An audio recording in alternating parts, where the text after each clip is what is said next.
Good morning. We're going to continue on our Sunday school story trail.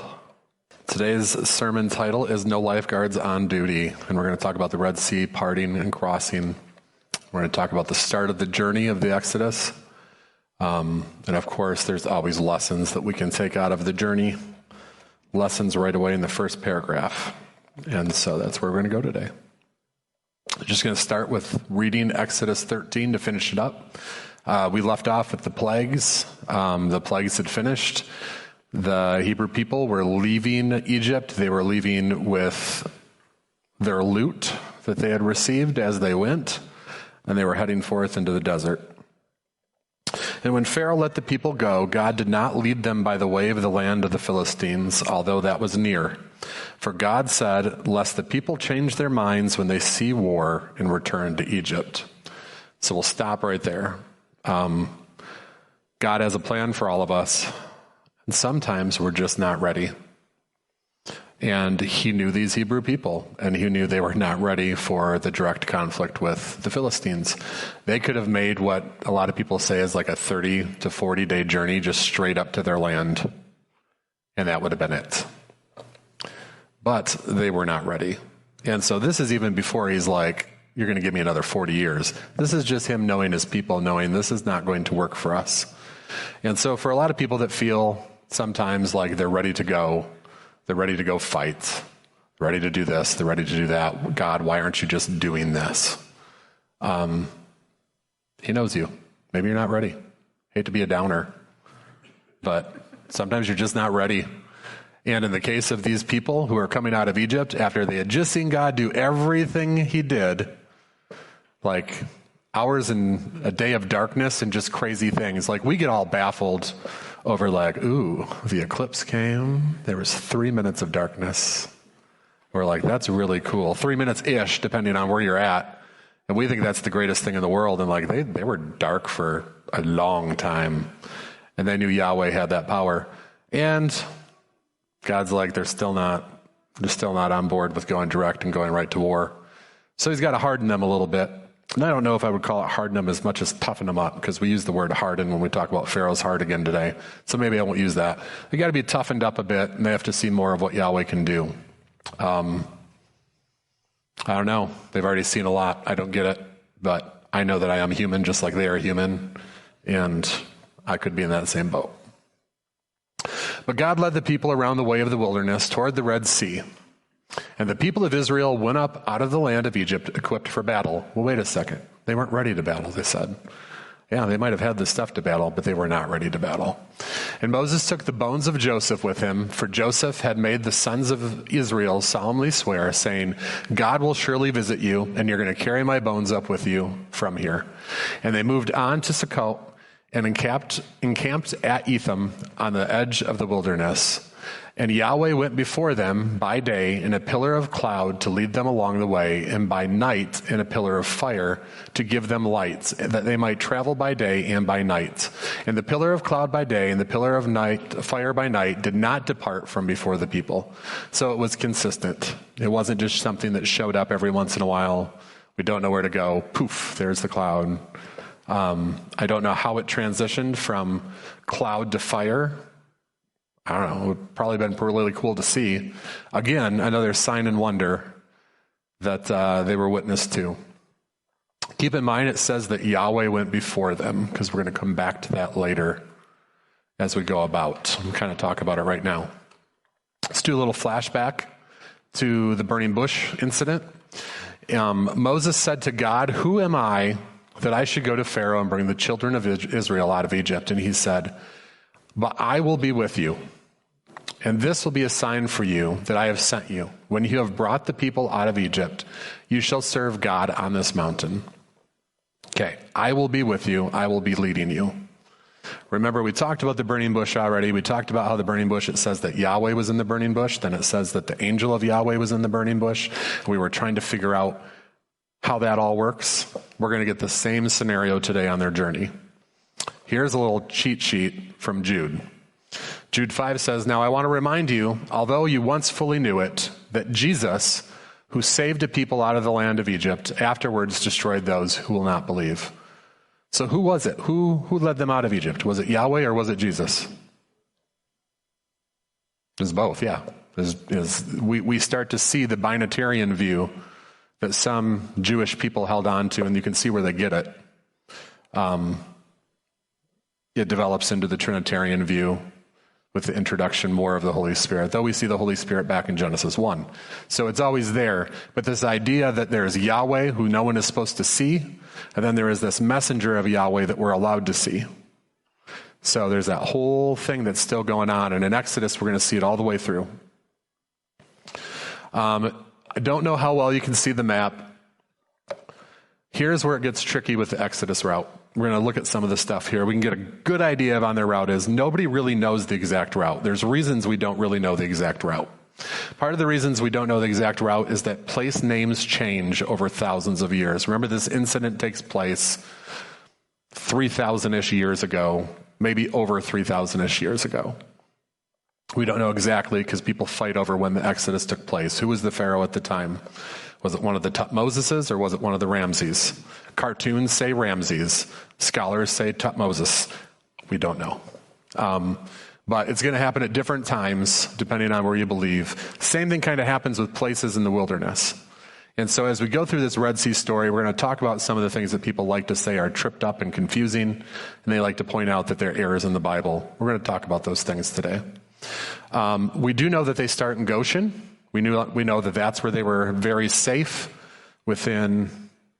Do I have a laser pointer on this, right? I don't know if the laser will help. I think Goshen is readable. You can see where Goshen is at. It's a very green, lush place.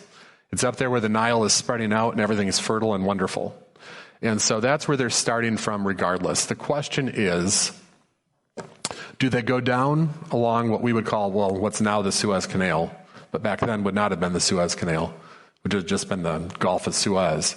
But they're going to go down. You can kind of see them go down around to that tip. There are some lakes that are on the way. Keep in mind that you see some of those lakes. This person puts a lake crossing on here, and we're going to talk about that later, because there's a chance, this is where it gets kind of confusing, there's a chance they actually cross two bodies of water, based on what the Bible says at two different points. But anyway, that's our route. We're going to get down to the tip of the Sinai Peninsula today. That's the idea. Let's go on. Exodus 14:1. Then Yahweh said to Moses, tell the people of Israel to turn back and encamp in front of Pi-hahiroth, between Migdol and the sea, in front of Baal-zephon. You shall encamp facing it by the sea, for Pharaoh will say of the people of Israel, they are wandering in the land, the wilderness has shut them in, and I will harden Pharaoh's heart, and he will pursue them. And I will get glory over Pharaoh and all of his host, and the Egyptians shall know that I am Yahweh. And they did so. And they set out from before Hahiroth and passed through the midst of the sea into the wilderness. And they went a 3 days' journey into the wilderness of Etham and camped at Marah. And they set out from Marah and came to Elim. And at Elim, this is Numbers 33 that I'm reading as it's given us kind of a review. And at Elim there were 12 springs of water and 70 palm trees, and they camped there. And then they set out from Elim and camped by the Red Sea. And then they set out from the Red Sea and camped in the wilderness of Sin. As we read that, it sounded like a lot of blah, blah, but what did we read? And they set out from before Hahiroth and passed through the midst of the sea into the wilderness. And then it goes on to tell you 2 more or 3 more stops before they actually get to the Red Sea. So that's the conundrum. That's why people are like, what does that mean? A couple things it could mean. Some of those seas, or as they are called now, wadis, are very shallow, reedy things that they're passing through. Or they were quite dry at the time. So there's a good chance if we go back, those little, the Bitter Lakes crossing, as this scholar would say, might have taken place right there. They might have went down from Goshen and kind of hit that little crossing there at the top of the lake. We don't really know.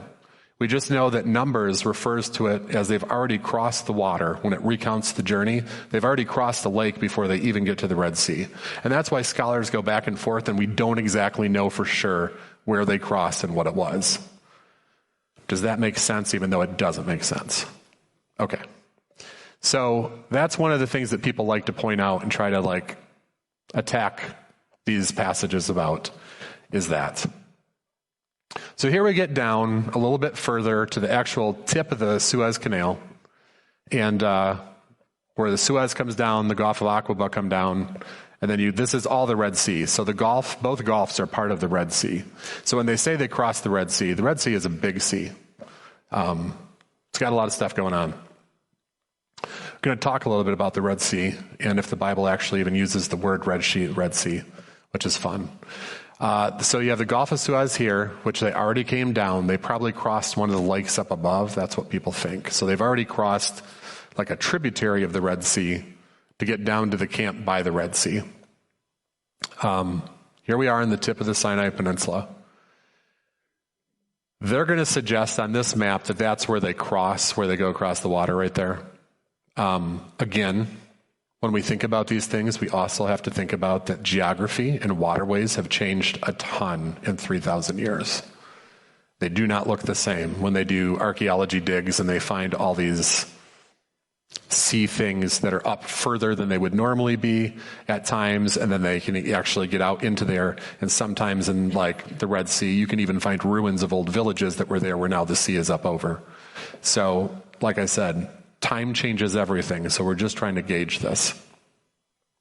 So there we are. There's the Mount of Baal Zephon. I'm going to talk about Baal Zephon real quick. Baal is what? He's a bad spiritual being, right? He's what the Canaanites worship. All right, there are various Baals. They all represent different things. I think they're all different spiritual beings. They're all baddies. Baal Zephon was the head god. He's the Baal that we really talk about the most in the Bible. He is the thunder god who also lords over the sea. So he'd be the king of the storms. He'd be the storm, which is what? Zeus, Jupiter. He takes the place of all of those throughout history. It's that same entity.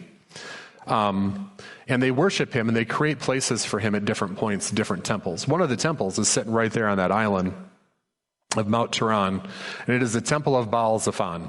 So that's what they're going to be right in front of as they cross. We'll continue on. So the king of Egypt was told that the people had fled. The mind of Pharaoh and his servants was changed towards the people, and they said, "What is this that we have done, that we have let Israel go from serving us?" So he made ready his chariot and took his army with him, and took 600 chosen chariots and all the other chariots of Egypt with officers all over them. And Yahweh hardened the heart of Pharaoh, king of Egypt, and he pursued the people of Israel while the people of Israel were going out defiantly. The Egyptians pursued them, all Pharaoh's horses and chariots and his horsemen and his army, and overtook them and camped at the sea by Pi Hahiroth in front of Baal Zephon. Let's talk about Egyptian war chariots. Why this matters, when we think of chariots, we don't really think much about chariots because nobody does the chariot thing anymore unless we're watching a television show or some kind of North Woods event, an affair or something where people want to try their horses out and they do chariot things. But back then, chariots were it, especially the Egyptian chariots. They were the elite group of the Egyptian army. They were land superiority at the time. They functioned as an ancient tank. So what I mean by that is traditional chariots and horse riders. You might have horse riders that are on horse with bows and arrows that could shoot. And then you had regular cavalry units. But with the Egyptians, they actually started putting two people in the chariot. One would be driving the horse, have a shield and a spear. Meanwhile, the super cool elite one would be in the back with a bow and was trained to shoot on these platforms. And so it is kind of the closest thing that you have to a tank back then. And so here you go with a bunch of old ancient tanks now pursuing a bunch of people walking on the ground. Also kind of fun that Egypt and Israel also fought less than 100 years ago in that same area with tanks and people. So nothing ever changes. So going on with that, there were some rebel tribes that would give Egypt a hard time from the north called the Hyksos. And they were good chariot users, and they used to strike terror into the Egyptians. And so the Egyptians just took their technology and made it better. And then they ended up becoming really dominant in the ancient Near East. Most people didn't have a chance of attacking the Egyptians because they had to go through flat land, which is where they could just drive out their chariots and just demolish people as they came in. And so that was Egypt's power. That was the pride of Egypt's military might, were those chariot riders, to the point that as a pharaoh, you had to learn how to ride and join that elite group. That was part of who you were. That was part of your status. And those chariot dudes were their own class of people that were well respected in Egypt. Pharaoh would ride with the unit as a glorious honor to do so. And the largest chariot battle in history, and this is for anybody that loves their military history, the Battle of Kadesh, was won by Ramses II. So right around the time of Moses, whether that's the right Ramses for Moses or not, people argue. But this is like their chariots are top notch. So they are now coming at the Israelites. A lot of people think chariots, and they just don't think it's a big deal. It was a big deal. It was the elite military unit at the time. And so that's part of why it's so impressive to them when Yahweh does what he does against those units. Here's an ancient depiction of what it looked like. This is actually off an Egyptian wall. It's kind of what you had going on. You'd have a guy that was actually sitting in front of that guy driving. Usually when they show them on like the tombs of pharaohs and things, they don't put other people on it. They only do the pharaoh. You can't really see it because it's like 3,000 years old and it's on a projector that's not doing well. But you have the chariot going and he's shooting, and it looks like he's shot like 100 different animals because this pharaoh is so good with his bow. He's just slaughtering all these desert animals. And that was a big deal to them. Here is a better depiction based off of chariots that they actually have gotten out of the tombs of pharaohs. Sometimes they would bury the pharaohs with the entire chariot so that they would be able to use that chariot in the afterlife. That's kind of what it looked like. Even the headdress things on the horses were all there. I think it's pretty cool looking. The wheels look really small. I'd be scared, but... Now, this is just a meme I made because this is all going to take place in front of Baal Zephon. And Baal Zephon is the king of the storms and the waters. And Yahweh is going to just do what? He's going to split the waters and have his way with the military right in front of Baal Zephon. And so that's one thing we miss with the Red Sea, is again, this is another gesture of a dominant Yahweh over spiritual beings. And so keep that in mind as we do it. And when Pharaoh drew near, the people of Israel lifted up their eyes, and behold, the Egyptians were marching after them. And they feared greatly, and the people of Israel cried out to Yahweh. They said to Moses, "Is it because there are no graves in Egypt that you have taken us away to die in the wilderness?" A bunch of snarky people. "And what have you done in bringing us out of Egypt? Is not this what we said to you in Egypt? Leave us alone that we may serve the Egyptians, for it would have been better for us to serve the Egyptians than to die in the wilderness." This is why they're taking this route right here. This is what's going to get them another 40 years. So something's not there yet. You've seen so much stuff. I don't get it. But I also know people who would go and experience these miraculous things at revivals who are not serving God today. So I think it's a current problem too. But right there. And Moses said to the people, "Fear not, stand firm and see the salvation of Yahweh." See the Yeshua of Yahweh. That's always fun. That's the word Yeshua. That's Jesus' name. See the Yeshua of Yahweh, which he will work for you today. For the Egyptians whom you see today, you shall never see again. Yahweh will fight for you, and you have only to be silent. And Yahweh said to Moses, "Why do you cry to me? Tell the people of Israel to go forward. Lift up your staff, stretch out your hand over the sea and divide it, and the people of Israel may go through the sea on the dry land. And I will harden the hearts of the Egyptians so that they shall go in after them, and I will get glory over Pharaoh and all his host, his chariots and his horsemen. And the Egyptians shall know that I am Yahweh when I have gotten glory over Pharaoh, his chariots, and his horsemen." Let's talk about the Red Sea real quick before we jump into the Red Sea literally. Red Sea comes from the Hebrew words Yam Suf, which actually is sea of reeds. That's how it's translated That's what it is in the Masoretic text, the Septuagint. The Septuagint uses Red Sea at that point because it's a place name. This makes people think that they didn't cross the Red Sea, that it was just a reedy lake somewhere. I think it was possibly both. The Red Sea, nobody really knows historically why the Red Sea got the name Red Sea. What they imagine, and this is some Bible history, is when you have Jacob and Esau. Esau's name has connotations with the red hairiness. Remember when we had the story about Jacob and Esau?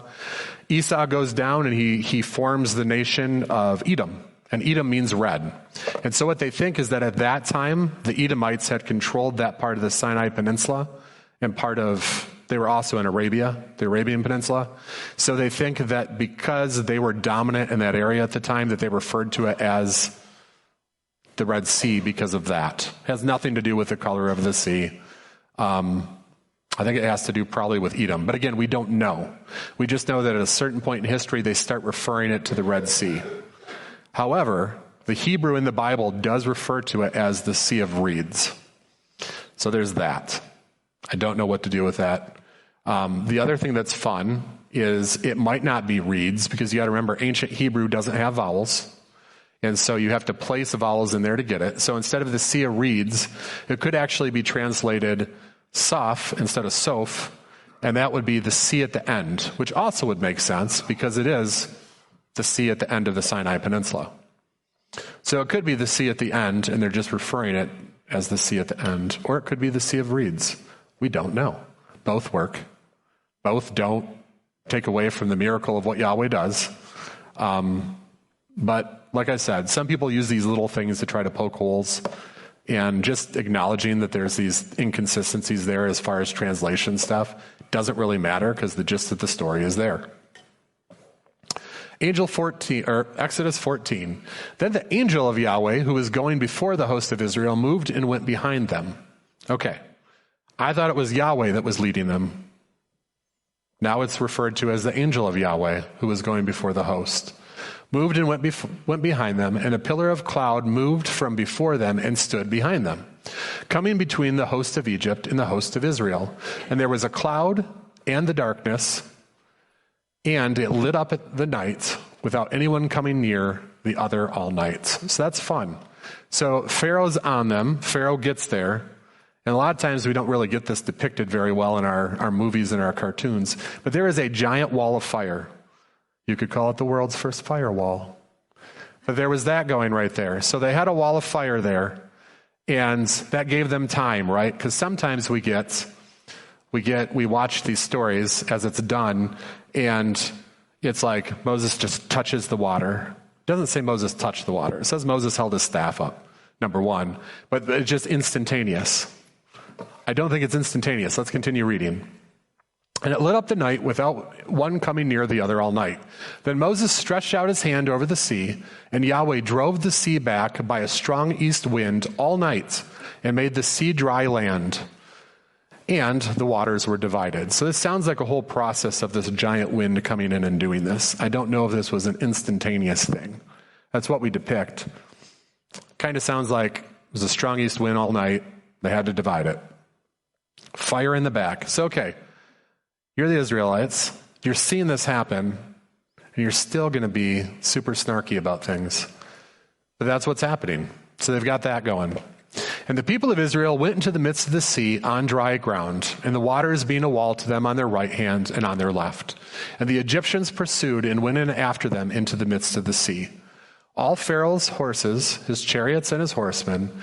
And in the morning watch, Yahweh in the pillar of fire and of cloud. See, now we're not calling out the angel of Yahweh. We're just flat out calling it Yahweh again. I think they're trying to tell us something.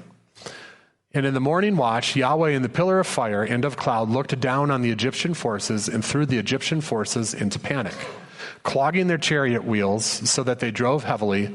And the Egyptians said, "Let us flee from before Israel, for Yahweh fights for them against the Egyptians." Threw the Egyptian forces into panic. Some translations take that, confuse the Egyptian forces. Either way, it's something that Yahweh is doing in addition to the natural things that are happening. And Yahweh said to Moses, stretch out your hand over the sea, that the water may come back upon the Egyptians, upon their chariots, and upon their horsemen. So Moses stretched out his hand over the sea, and the sea returned to its normal course when the morning appeared. And as the Egyptians fled into it, the Lord threw the Egyptians into the midst of the sea. Again, it talks about that throwing into confusion part when you look at the words. And the waters returned and covered the chariots and the horsemen, all of the hosts of Pharaoh that had followed them into the sea, and not one of them remained. But the people of Israel walked on dry ground through the water, or through the sea, the waters being a wall to them on their right hand and on the left. Thus Yahweh saved Israel that day from the hand of the Egyptians, and Israel saw the Egyptians dead on the seashore. A lot of people talk about, can we go and find all these bodies and stuff within the sea? Maybe, but the Bible makes it clear they're all dead on the seashore too. Might find some chariot stuff down there, I don't know. Israel saw the great power that Yahweh used against the Egyptians, so the people feared Yahweh, and they believed in Yahweh and his servant Moses. That's where we're going to end today. But I want to make a note. Israel saw the great power that Yahweh used against the Egyptians, so the people feared Yahweh, and they believed in Yahweh and in his servant Moses. And then in like a week, they're going to get really whiny and complainy again because of water. And so we're going to see that this is just like a thing. And I think that's kind of part of the lesson of the Exodus, is there is this being willing to submit and trust in God's timing, trust in God to deliver things for you. And granted, I'm not out in the wilderness, which is already feared because it's a deserty wilderness, which represented evil to all those people back in the day. That's where the evil things were, and they even start calling it the desert of sin. You're freaked out and you're thirsty. Like I'm sure that I would have emotions and reactions to that. But man, you just witnessed this. Like I don't get it. But again, I think that we all back in the day would probably be in the same boat watching this. So that's it. Let's do our Sunday school lesson from it. Trust in God. God will deliver. God has a plan. Don't complain. That's it. So there's a little more to the Red Sea crossing, that first part of the Exodus. Was there a lake crossing? In addition, the word for lake and sea were sometimes interchangeable. And again, we don't know the geography of the time.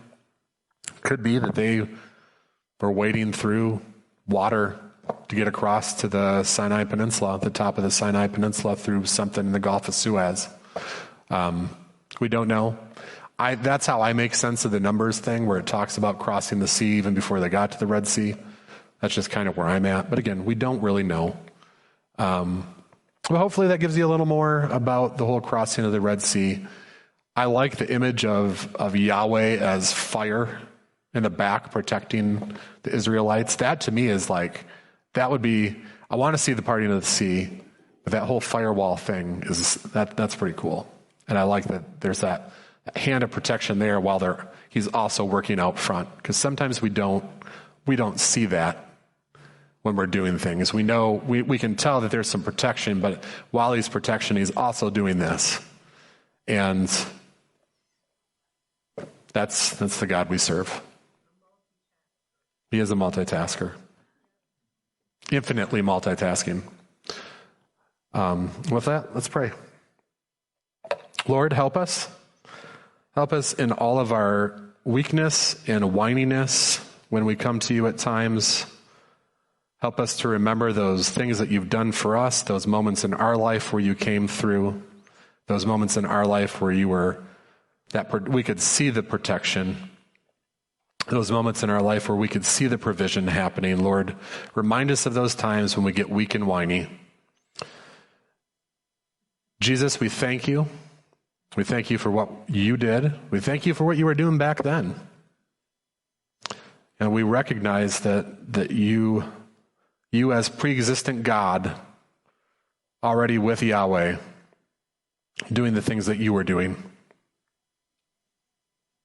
We love you and we recognize you, Jesus, as God above all gods. There's no one like you, no one beside you. And Lord, we ask for the same thing today. We ask to see demonstrations of your power in front of the enemies that align us spiritually. We thank you, Lord. The Lord bless you and keep you. The Lord make his face to shine upon you and be gracious to you. The Lord lift up his countenance upon you and give you peace. Amen.